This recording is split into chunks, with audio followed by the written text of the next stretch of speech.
Welcome student for the MCQs lecture. So student, today we are going to see the MCQs on the topic that is Michelson and Stahl experiment and the transcription. Okay, so see that is the first we see about the Michelson and Stahl experiment MCQs. Uh, See 143 MCQs. During replication of DNA, its two strands separate each of these serve as a template for the formation of new strand. Such type of replication is आत्ताच आपण बघितलं semi conservative. आता 144 actually आत्ता सध्या आपण study केलेले नाही, परंतु blue print of life is coded on त्याचं एक्झाम्पल ही आन्सर आहे RRNA, that is ribosomal RNA. Which purine base is found in RNA. आता RNAमध्ये प्युरिन्स आणि pyrimidines, purines are adenine and guanine आणि पिरिमिडिन्स कोणते आहेत तर सायटोसिन आणि युरॅसिल. तर इथं थायमिन ॲबसेंट असतं RNAमध्ये. आता त्यांनी प्युरिन म्हटलेलं आहे, प्युरिनमध्ये काय येईल मग तर थायमिन, सायटोसिन आणि uracil these are the pyrimidine, म्हणजे इथं आन्सर काय येईल याचं guanine. Two free ribonucleotide units are linked with. आता जसं डिऑक्सिरायबोन्यूक्लिओटाइड्स फॉस्फोडायस्टर बॉन्डनी लिंक होतात, तसंच रायबोन्यूक्लिओटाइड्ससुद्धा कशाने बाइंड होतात phosphodiester bond. A DNA molecule in E coli is heavy. बघा, DNA molecule in E coli is heavy and labelled with N15. It is allowed to replicate in the medium containing N14.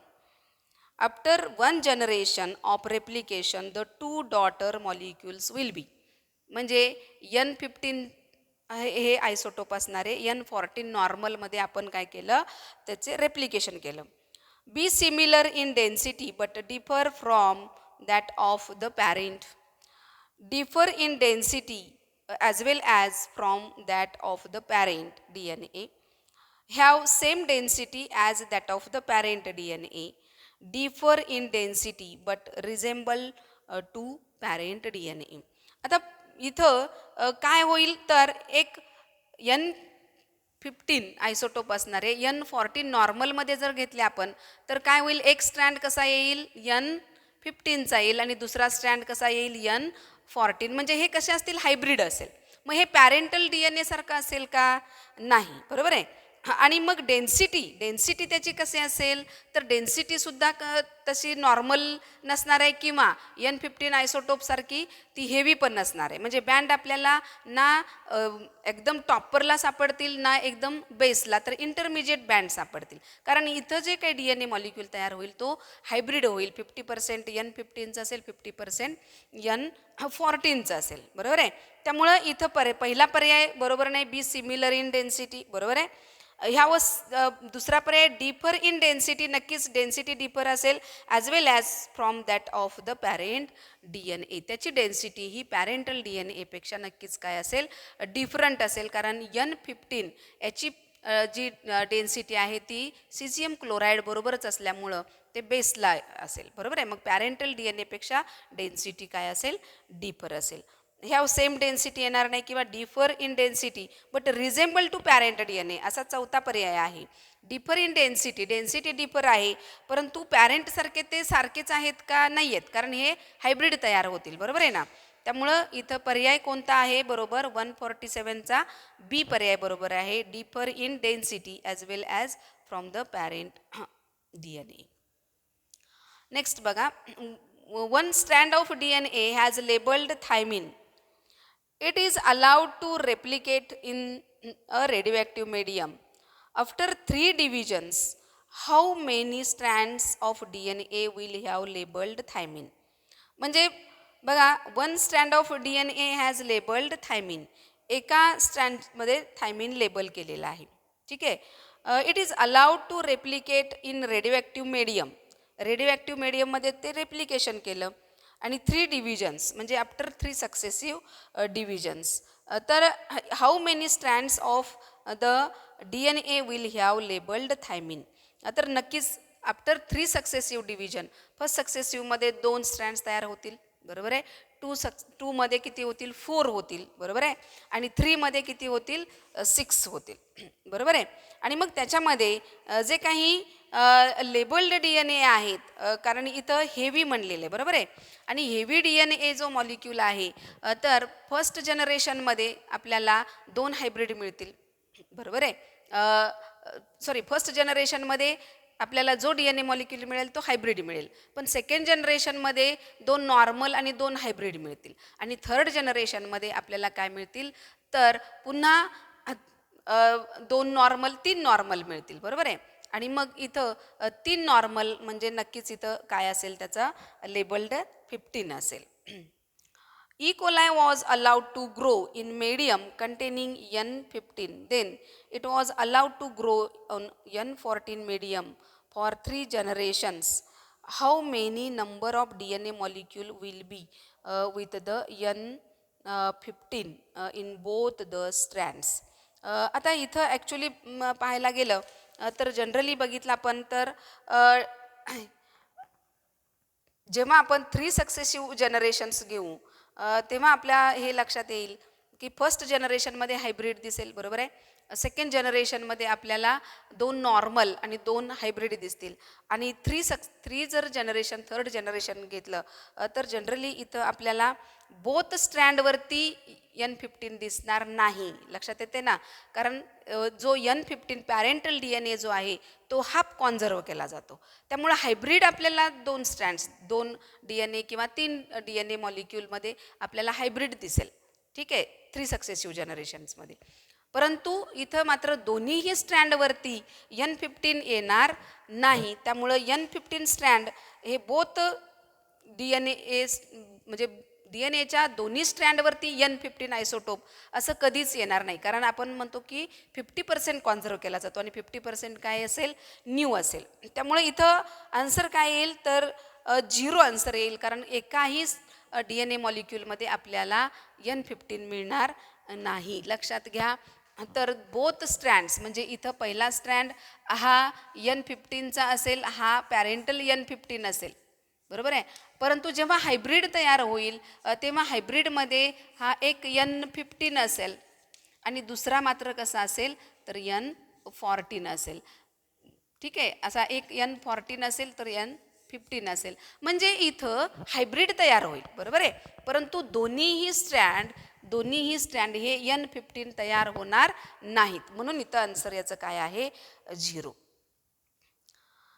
Okay, if 50 heavy DNA N15 are replicate 2 times in N14 medium, what is obtained? 100 half heavy and half light and 100 light. Okay, 100 heavy and half light and 100 light. 50 heavy and 50 light, 200 heavy DNA. आता इथं लक्षात घ्या की जेव्हा आपण 2 times करू तेव्हा काय मिळतील, हाफ हाफ मिळतील. म्हणजे हाफ हे काय असतील, अगदी हेवी असतील 100, बरोबर आहे, DNA molecule.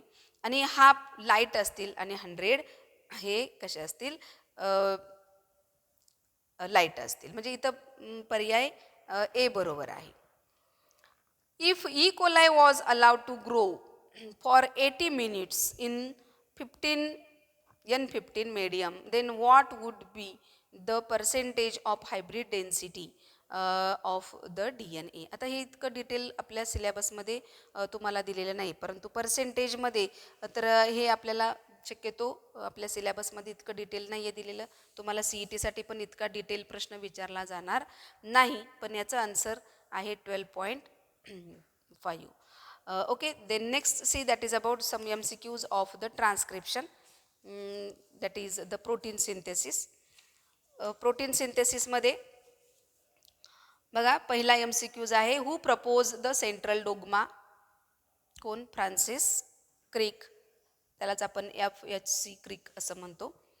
Second, the central dogma of molecular biology states that the DNA is a template for all RNA production. म्हणजे पहिला बघा पर्याय काय दिलं, the central dogma of molecular biology states that DNA is template for only DNA replication नाही आहे. States the translation proceed transcription नाही, कारण अगोदर ट्रान्स्क्रिप्शन होते नंतर ट्रान्सलेशन प्रोसेस होते. सी पर्याय आहे proteins only to prokaryotes because humans are unique, हेही नाही आहे, कारण प्रोटीन्स हे कॅरियॉटमध्ये तयार होतातच. बरोबर आहे. State that DNA is a template for all RNA production. म्हणजे जनरली सगळ्या प्रकारचे MRNA असेल, RRNA असेल किंवा TRNA, सगळ्याच प्रकारचे RNA हे कुठे तयार होतात, तर DNA पासून तयार होतात. त्यामुळं इथं लास्ट पर्याय डी पर्याय बरोबर आहे. The central dogma is not applicable in case of. Central dogma हे रेट्रोव्हायरसेसमध्ये ॲप्लिकेबल नाही. का नाही आहे? कारण रेट्रोव्हायरसमध्ये RNA is the genetic material. म्हणजे रेट्रोव्हायरसमध्ये DNA नसतो, तिथं असतानाच काय असतो, RNA असतो. त्यामुळं इथं generally the central dogma is not applicable, कारण सेंट्रल डोग्मामध्ये पहिली प्रोसेस ट्रान्स्क्रिप्शन आणि नंतर काय असते, ट्रान्सलेशन. ट्रान्स्क्रिप्शन म्हणजे सिंथेसिस ऑफ RNA म्हणतो आपण. आता इथं RNA जर जेनेटिक मटेरियल असेल तर इथं प्रश्नच येत नाही आहे. आलं लक्षात? त्यामुळं रेट्रोव्हायरसमध्ये हे सेंट्रल डोग्मा नॉट ॲप्लिकेबल आहे. Then information transfer from RNA to DNA is. आता आपण बघितलं की RNA पासून जर DNA तयार होत असेल तर त्याला आपण काय म्हणतो, रिव्हर्स ट्रान्स्क्रिप्शन. आणि DNA पासून RNA तयार होत असेल तर त्याला काय म्हणतो आपण, transcription. The process of DNA formation from RNA हेही रिव्हर्स ट्रान्स्क्रिप्शन येईल. DNA is transcribed by some viral RNA using the enzyme. आता DNA is transcribed by some viral RNA, तर यासाठी सुद्धा एन्झाईम जे वापरलं जातं that is the reverse transcription. Through which enzyme RNA gives rise to DNA? Through which enzyme RNA gives rise to DNA? म्हणजे कोणत्या enzyme मार्फत RNA पासून DNA तयार होतो, that is also the reverse transcriptase. Then which of the following enzyme is responsible for synthesis of DNA from RNA? DNA पासून RNA. Enzyme responsible for synthesis of DNA from RNA. लक्षात येते? DNA from RNA. DNA synthesis होतं reverse transcriptase आणि RNA from DNA. Okay. The process by which DNA forms mRNA and mRNA forms proteins are respectively. Process by which DNA forms mRNA, DNA पासून mRNA तयार होतं, याला काय म्हटलं जातं, transcription. आणि नंतर RNA पासून प्रोटीन तयार होणं या प्रोसेसला म्हटलं जातं ट्रान्सलेशन. म्हणजे इथं पर्याय कोणता बरोबर येईल, पहिली ट्रान्सलेशन दिलेलं आहे, बी रेप्लिकेशन नाही, ट्रान्स्क्रिप्शन अँड रेप्लिकेशन नाही, म्हणजे डी पर्याय बरोबर येईल कोणता, transcription and translation. Okay. Reverse transcriptase हे काय आहे, एन्झाईम आहे.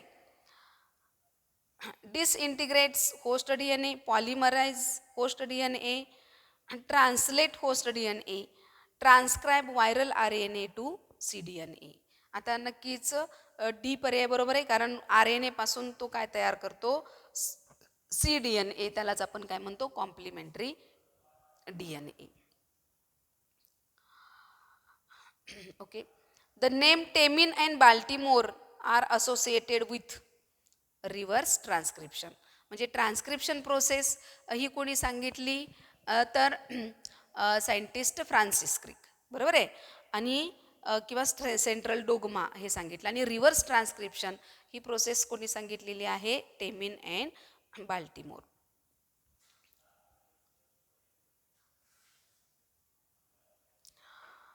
Proteins are synthesised by the process. Proteins कोणत्या प्रोसेसने तयार होतील, replication, translation, transcription, reverse transcription. Transcription प्रोसेसद्वारे आपण काय पाहिलं, there is the synthesis of the mRNA, आणि ट्रान्सलेशन प्रोसेसद्वारे प्रोटीन तयार होतं, म्हणजे इथं आन्सर काय येईल,